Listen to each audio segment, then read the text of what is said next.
bambi yezinira mukabadde mulwadde Chimbe chade chimututte kakati yeyo chimbe nawe chimekingo batuluku like what antu baje chikubuza gato chima chimbo chima ngona kuye simu yangambo nteri subi chimbe no inoku bamunga na amabwabo abwawe ga kumoyo bana bakayimba ka COVID. Wow. It never gets old. It's such a very beautiful song, Maulana and Rain and Bettina Mzungu. Yeah. Kekatulesa mukama kafako na kolwa lero. Nayenga tunagenda mukama twakubanga tubategeeza ndi Chris Evans nga 29 October ali ku Freedom City akuletedde Another Love bikalubye. Chris Evans abakojjange. Abakojjawo. Kakati jangu olaba abantu ababi abamukube nyondo. Embwezo jangu akukuba omuziki kuverije yatandikira eri nga akyalembeggereza najja nayongera mu kasipiri kala ine opero yakubyera nga se nalembeggereza abakyala ngo yagalya ebisajja bwe ebyo nga bikuzaamu amaanyi ogamba baba tekina buzibu kitata kirembeggereza bifunafuna ddyo obudde obukwana mujje mwenna kyafuna omukazi omulala akyabuliddwa obusobozi abalaba naye abatya Chebamutusako yakiraba kati ali awalembeggera oba yadda wali lutalo we yadda owangamba mbuza gomnenze sibimanyi ena abambonzi dale Evans ekiki lebe kangeni nja mweterereza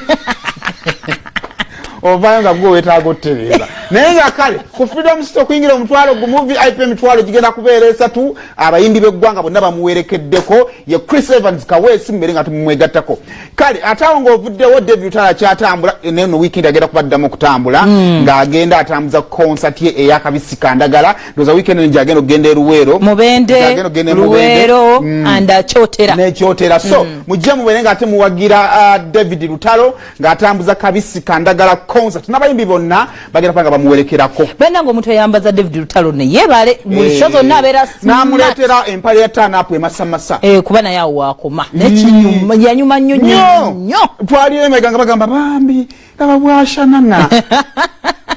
bambi yajadde very smart era nange nga bulijjo abera siyandi ku full outfit okuleka akagatto kange ka kikazi naye nga pants katopa komunda ne kano kaleza akajaketa kamaleza ya binyambaza Grace asangibwa Makindye oyita mbitala noyita ku police barracks ogwe nyine omukono gwa police barracks awe Kyengulu wasangibwe duka lyeddene duka lyeddene era liko C&G Fashion Collections oba mukubireko ku 0758 59 19 chenda mwemu it is a weekend agenda weyiwe mukowelo olabikeko bulungi naddala omwana ow'obuwala okulabika obulungi kikakatako bannange Van Louis lunaku sirwankya ngalumu mwezi gugwako nga mmeka guweddeko Dero sira satumulu mujike yanze sipangisa kati sibimanyi kati fa pangisa tukubulidde leero kati encha Saturday abantu bebulenga awobuloba bulaga busega abebulenga anko wange twalako mukyala out mamirizi yeweyo saidi zeewo n'obwalo yalo obulya Van Louis ekifo kiryawo kipye kiryawo mugenda awo mukuba omuziki dadirizi sabo otwaliyeko mamirizi out mugendeko ku Van Louis omulisa kusente ne family ogitikke mbitibwa ogiteeka awo abana batwale wajjajja otwale gold out mulye kusente ali kitu okubeera neje ukumbi ne bakuziika obutwale eri wajjajjawe nogenda ne mulya sente akati eri abajje bulenga n'abaleeta ebusege eri gyasula ye waka ye mu kibuga abatwala mu bisega ye mu kyalo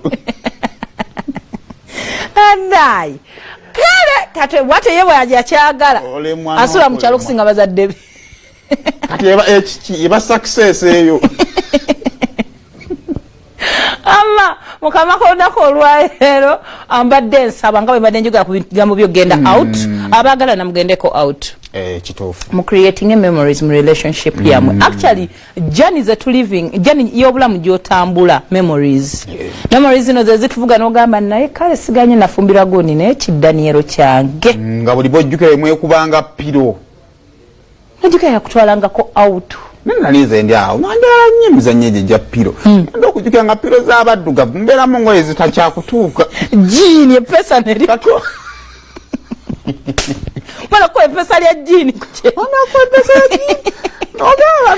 waliwo ebintu bimu nga bya kizungu ate baziteekamu ziddugala kati jjukira ayinza okukwatamu ekisooto nga yali atambula akatakako kagira ne kavuma twegulidde era bagenda wali wa mutunzi wali n'aleeta buno obufisseeko ne bujjula wallahi bagikuba n'olowooza muntu akubye olwo emizannyo egimu nga gy'abazungu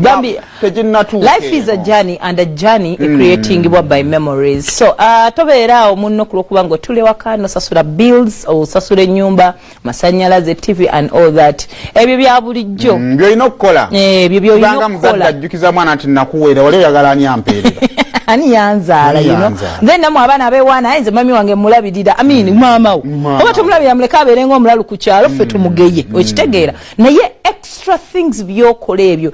ebikola attachment ku muntu byebyenjawulo abuntuntu obutonotono mukyala wo mutwaleko out naawe omukyala naawe olunako olw'olumu munno mugambeko naye abaami toba surprisinga abeera alina ddiruze endala so mugambe lwaleero kuba tunoonya ssente omusajja alina onoonya ssente mugambe leero ng'omutwala ku sande oba enkya n'omugamba mbadde nsaba enkya njagala okala okukutwalako omugamba ninawe njagala okukutwalako kuba ojja mugambako olwennyini surprise togenda kukola leero ojja funa obuzibu nga tugenda mu banno nanange katonda ali bavaamu lumu tasobola eyatuwa obuyinza buno era ali mu ggulu ali bw'ati that's my boy my boys so munsonga ngezo bambi mukoleyoko ebintu ebiri extra mulimu ebintu byetuterawo ne bambi ne tuzannyiramu ne tuwa abantu abambadde matching outfits ne tuseka kale ne tubifuula ebyejjereegerezo naye ye muli balina abazisooka baazitutamya ate kati bakyazambala lwemagwe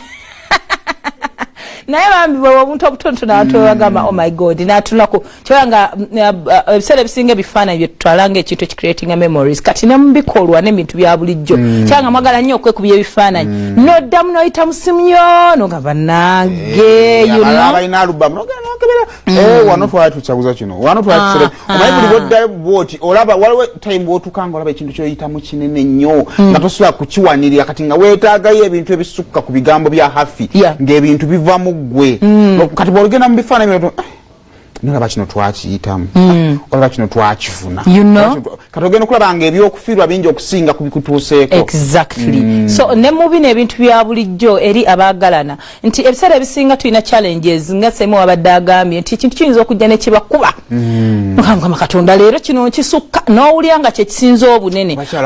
bakyala w'ekiwala ekijja mu bulamu bwammwe bannaye nga kyetaaga memories okukirekera kikusinga buli kimu weebale gwe kennyini oweza munogamba naye mukama katonda n'owulira nga wejjusa like weblaminga nnyo naye bw'otuuka n'otunulamuko kinoga ne kaakati twazaala omwana waffe yasooka omwami wange twakola kino n'obibalabalamu byonna gye muyise the good memories saawa eba yakulowooza ku birungi kati bwemuba temwabizimba omukazi atuuka n'abeera ng'alaba the journey ebbanga lyonna ne mubadde mwenna ebadde nnaku njereere naye nga bills obadde ozisasula obaliisizza naye waabwe wazimbayo amaka buli kimu okikoze naye nga mwenga abantu temulinako mwekutte tewaliwo kyagamba nti twagendako ne wano natwalako ne wano twakolako kino twakikola ffembi naye watuuka ebena nga gyebiri bigatta alabira ddanga guno muyaga gugenda tukakole ki guyite so creating a memories genda bayambako in such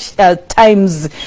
neyo nga mukuze ne mbaana bammwe mulina bye munyumya you know dadi wammwe yakolanga bwati mami yakolanga bwati nti nekibanga tekikyasoboka abantu bulijjo bayinza kubasooka okubeera nga balina ku ssente ne bavuwala